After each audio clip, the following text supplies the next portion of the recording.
이제 이어지는 시편 118편 묵상을 살펴보도록 합시다.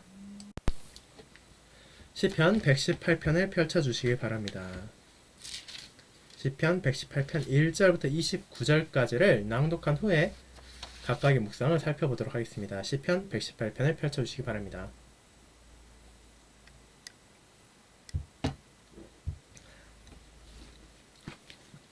시편 118편 낭독하겠습니다. 여호와께 감사하라. 그는 선하시며 그의 인자하심이 영원함이로다. 이제 이스라엘은 말하기를 그의 인자하심이 영원하다 할지로다. 이제 아론의 집은 말하기를 그의 인자하심이 영원하다 할지로다. 이제 여호와를 경외하는 자는 말하기를 그의 인자하심이 영원하다 할지로다. 내가 고통 중에 여호와께 부르짖었더니 여호와께서 응답하시고 나를 넓은 곳에 세우셨도다. 여호와는 내 편이시라. 내가 두려워하지 아니하리니 사람이 내게 어찌할까.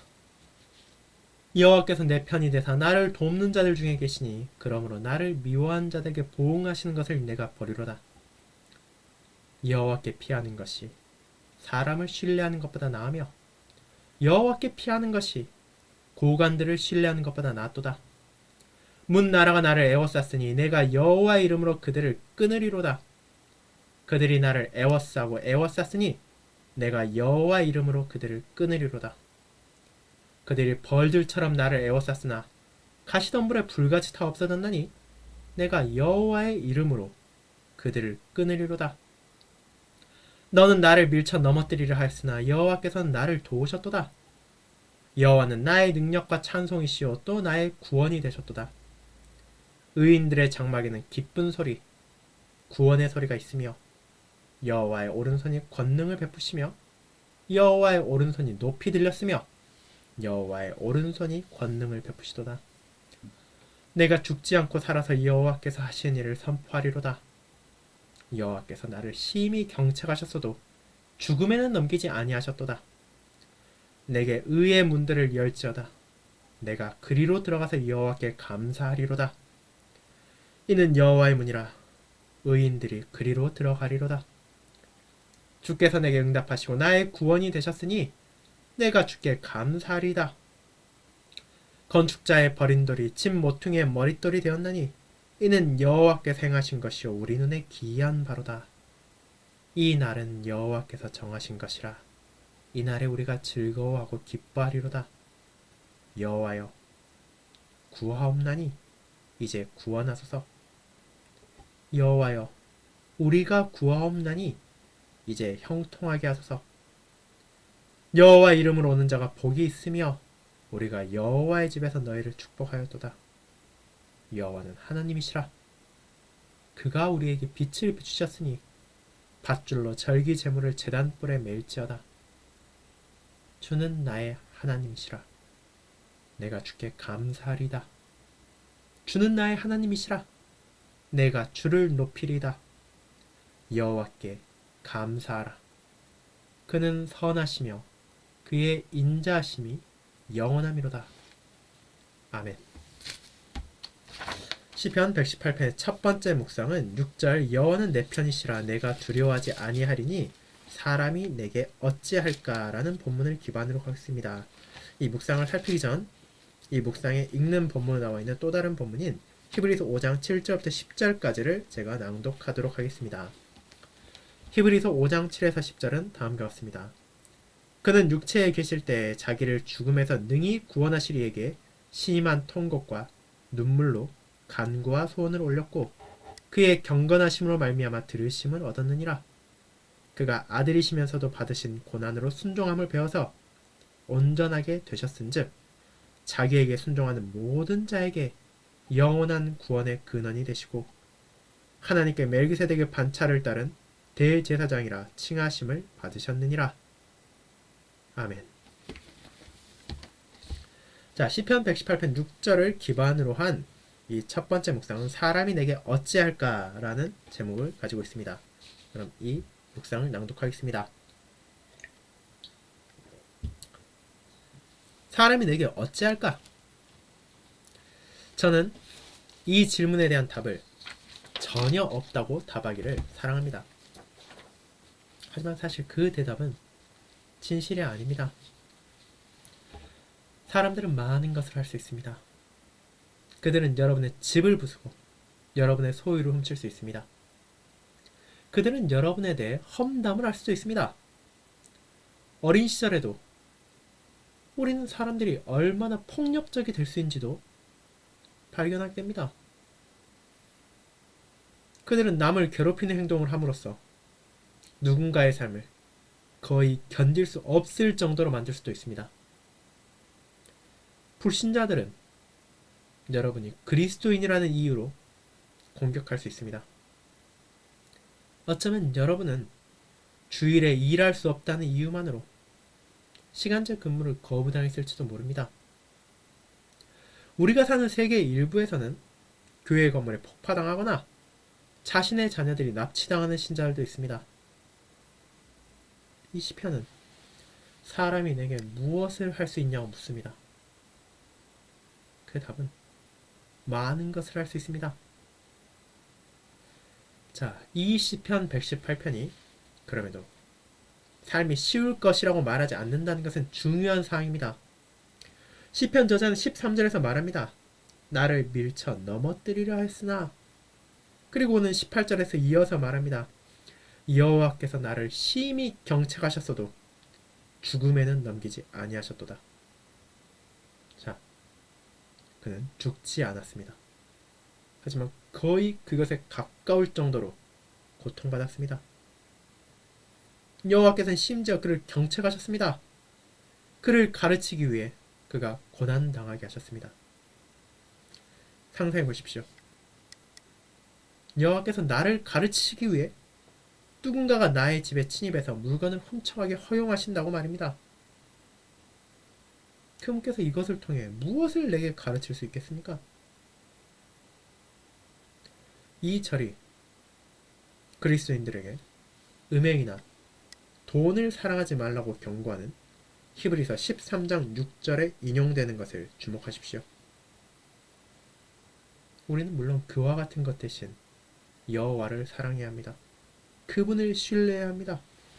여러분은 때때로 하나님께서 우리의 삶에 어려운 일을 가져오심으로 우리가 정말로 중요한 것이 무엇인지를 생각하게 하신다는 것을 보게 됩니다.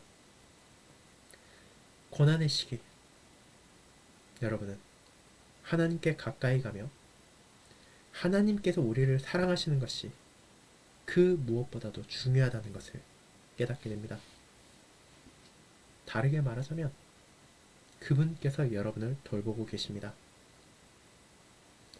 삶에서 어떤 일이 일어난다 하더라도 하나님께서 항상 우리의 편에 계십니다. 우리가 어떻게 그 사실을 알 수 있습니까? 우리는 예수 그리스도께서 우리를 대신해서 조금의 부족함도 없이 고난받으심을 통해 우리가 하나님의 자녀가 되었음을 알고 있습니다. 이제 우리의 신실하신 대제사장께서 우리의 고통, 우리의 비참을 상세히 아십니다. 그분께서 우리의 영원한 구원의 근원이 되셨습니다. 삶은 분명 고난을 가져오기도 하지만 그런 순간에도 우리는 결코 혼자가 아닙니다. 여호와께서, 예수 그리스도께서 우리 편이십니다. 우리가 그분 안에서 우리의 죄가 용서받고 우리의 삶이 거듭남을 믿을 때 그분께서는 언제나 그분의 영원한 왕국에 우리를 위한 자리를 준비해 주셨음을 보장해 주십니다. 자, 이 시편 118편의 첫 번째 부분 6절, 여호와는 내 편이시라 내가 두려워하지 아니하리니 사람이 내게 어찌할까 라는 부분은 우리에게도 여전히 많은 것을 전해주고 있습니다. 사람이 내게 어찌할까? 사람은 참 많은 것을 할 수 있지 않습니까? 우리 중 그 누구도 사람이 나에게 어떤 영향도 줄 수 없다고는 말할 수 없을 것입니다. 우리는 다양한 방면으로 다른 사람들로부터 어려움을 겪기도 합니다. 물론 기쁨을 겪을 때도 있을 것입니다. 그렇지만 그 어떤 방향이라 하더라도 그들이 우리에게 무엇도 할 수 없다라고는 말할 수 없을 것입니다. 아주 어린 시절부터도 우리는 아이들이 서로를 괴롭히는 모습을 보기도 합니다. 상처 입히는 모습도 보게 됩니다. 그리고 그와 같은 악성, 죄성은 어린이 돼서도 마찬가지입니다. 그때보다 더 교묘하게, 더 악랄한 방식으로 오히려 진화되어 저와 여러분을 상처 주기도 합니다. 그리고 이 세상은 여전히 그리스도인이라는 이유만으로 유형의, 무형의 불이익을 주고 있기도 합니다. 자, 그런데 이 시편이 말하는 것을 다시 보시기 바랍니다. 6절은 무엇을 말합니까? 여호와께서 내 편이시기 때문에 내가 두려워하지 않을 것이라 말합니다. 사람들이 아무것도 하지 않는다고 말하지 않습니다. 그 역시 고난을 겪고 그 역시 넘어질 뻔했으며 그 역시 시련을 겪었습니다. 그러나 그는 그들이 아무것도 할 수 없는 것이 아니라 그들이 나에게 무언가를 한다 하더라도 여호와께서 내 편이시기 때문에 두려워하지 않는다고 고백하는 것입니다. 자, 그와 같은 것은 우리가 삶의 고난을 통해서도 누구를 의지할 수 있는지를 보여줍니다. 우리 삶 가운데 여러 가지 형태의 고난이 찾아올 수 있습니다. 천재지변을 만날 수도 있습니다. 재산을 잃을 수도 있습니다. 어쩌면 사랑하는 사람이 떠날 수도 있습니다. 그와 같은 때 하나님께서는 우리에게 무엇을 알게 하십니까? 우리 자신의 죄와 비참, 우리의 연약함을 깨닫게도 하시지만 동시에 그런 순간에도 우리가 정말로 의지할 수 있는 분이 있다는 것을 깨닫게 하십니다. 하나님께서 나의 곁에 계신다는 것을 기억하게 하십니다. 그리고 그분께서 나를 사랑하시고 나를 격려하신다는 것을 우리에게 알게 하십니다. 그렇게 우리는 그 상황에서도 주님의 돌보심을 깨닫고 우리의 영원한 구원의 근원이신 주님 안에 소망을 가질 수 있습니다. 그리고 지금 사람이 나에게 무슨 짓을 한다 하더라도 어떤 괴로움과 고난을 준다 하더라도 우리의 삶의 끝에 기다리는 목적지, 주님께서 우리를 위해 예비하신 그분의 영원한 왕국 안에서 그 모든 것은 주님의 약속들 결코 흔들지도 변화시키지도 못한다는 것을 분명히 확신함으로써 고난 가운데서도 주님을 찬양하고 주님을 더욱더 의지하는 신자의 삶의 자세를 증거할 수 있게 될 것입니다. 그것이 바로 이 시편 118편 함께 고백하는 우리가 마음에 새겨야 하는 삶의 자세입니다. 자, 이제 두 번째 묵상 시편 118편 28절 주는 나의 하나님이시라 내가 주께 감사하리다 주는 나의 하나님이시라 내가 주를 높이리다 라는 본문을 기반으로 한 주는 나의 하나님이시라는 두 번째 묵상을 살펴보도록 하겠습니다. 주는 나의 하나님이시라. 이것을 말하는 것은 너무나 분명하며 쉬운 것처럼 보입니다. 우리는 그것을 우리 부모님이나 우리 선생님 혹은 우리의 목사님들로부터 평생에 걸쳐 들었을 것입니다. 이분이 너의 하나님이시란다. 그리고 실제로 너는 성부와 성자와 성령의 이름으로 세례를 받았단다. 그것은 우리가 이 중에 무엇도 당연히 여겨서는 안 되는 것입니다. 물론 이분이 나의 하나님이시다. 하지만 잠시만 기다려 보십시오. 이것은 그저 우리가 입 밖으로 몇 마디 말을 하거나 일종의 신학적인 문장을 말하는 것처럼 단순한 것이 아닙니다. 그것은 동시에 우리 안에서 경험적이어야 합니다. 여러분은 하나님께서 그 누구도 아닌 여러분의 하나님이라는 사실을 경험해야만 합니다.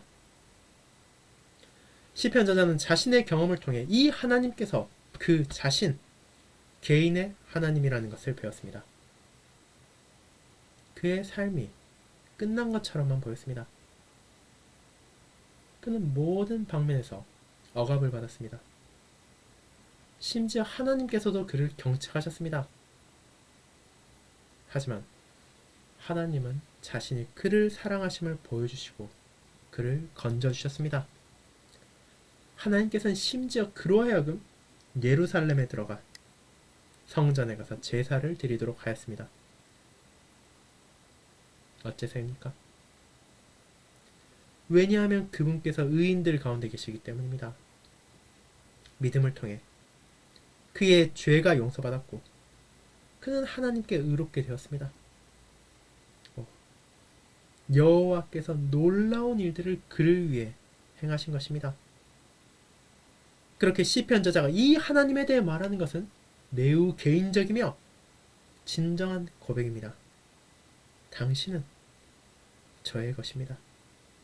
주는 나의 하나님이십니다. 그리고 그렇기에 그는 하나님께 감사하며 그분을 찬양했습니다. 사람들이 이 성경에 나오는 하나님을 자신들의 하나님이라 고백하는 것은 놀라운 것입니다. 하지만 그 모든 것을 말하고 행하기 위해서는 여러분은 직접 이것을 경험해야 합니다. 여러분은 자신의 마음 안에서부터 이 하나님께서 여러분의 하나님, 나의 하나님이라는 것을 알아야 합니다. 어떻게 그것이 일어납니까? 시편 118편은 그 방법을 우리에게 알려줍니다. 여러분이 물론 시편 저자가 겪은 모든 고난을 겪을 필요는 없습니다. 우리가 겪는 고난들은 분명 모두가 다를 것이며 동일하진 않을 것입니다. 하지만 그럼에도 불구하고 모든 신자들은 이 땅에서 어려움과 꿈, 실망과 우리의 죄와 함께 살고 있습니다. 우리가 그와 같은 것을 그분의 독생자 예수 그리스도의 이름 안에서 하나님께 기도로 가져가 그분의 인도를 구하고 죄가 용서받았음을 기뻐할 때, 우리가 어떻게 그분을 섬길지를 명확히 알게 될 때, 우리는 하나님께서 우리와 함께 하시며 우리를 위하신다는 것을 경험하게 됩니다. 그곳에는 친밀함이 있습니다. 그곳에는 우리의 하나님께서 우리의 인도자이시며 도움이시라는 기쁨이 있습니다. 하나님께서는 우리에게 진실하십니다. 그분께서는 어쩌면 나의 아버지와 나의 어머니의 하나님이실지 모릅니다. 하지만 동시에 그분은 나의 하나님이시며 나의 삶은 그분과의 교제 안에서 그분께 영광과 찬양을 돌리기 위한 것이 되어야 합니다.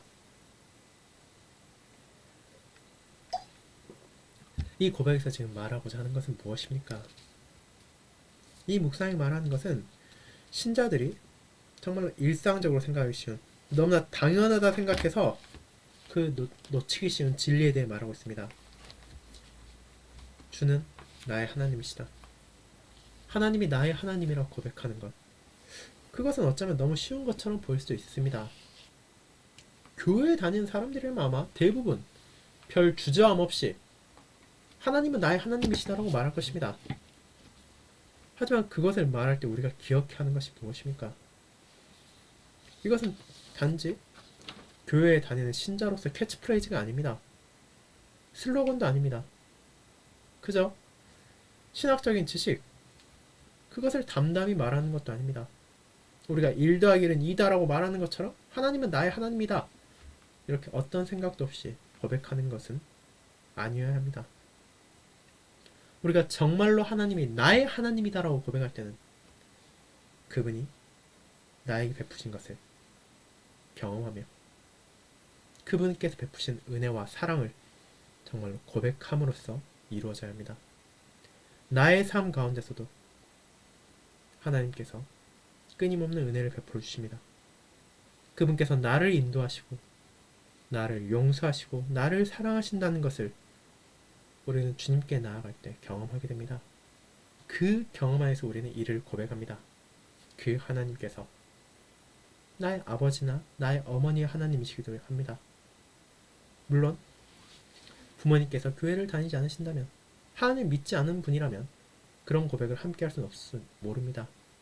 그럼에도 불구하고 그분께서 나의 하나님이라는 사실, 그분께서 나를 돌보고 계신다는 사실, 나에게 위로를 베푸신다는 사실, 나에게 사랑을 베푸시고 나를 인도하신다는 사실, 그것을 기억하고 그것을 진심으로 고백함으로써 우리는 주가 나의 하나님이시라고 말할 수 있습니다. 그분만이 나의 하나님이십니다.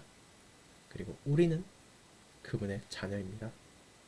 이 사실을 이번 한 주의 남은 순간에도 우리가 잊지 않고 고백하며 하나님께 찬송하고 하나님께 영광을 돌리도록 합시다. 이제 주님께서 가르쳐주신 기도로 오늘 모임을 마치도록 하겠습니다. 하늘에 계신 우리 아버지여, 이름이 거룩히 여김을 받으시오며 나라가 임하옵시며 뜻이 하늘에서 이룬 것 같이 땅에서도 이루어지이다. 오늘날 우리에게 일용할 양식을 주옵시고 우리가 우리에게 죄 지은 자를 사하여 준 것 같이 우리의 죄를 사하여 주옵시고 우리를 시험에 들게 하지 마옵시고 다만 악에서 구하옵소서. 대개 나라와 권세와 영광이 아버지께 영원히 있사옵나이다. 아멘. 오늘 모임 함께해 주신 모든 성도님께 감사합니다.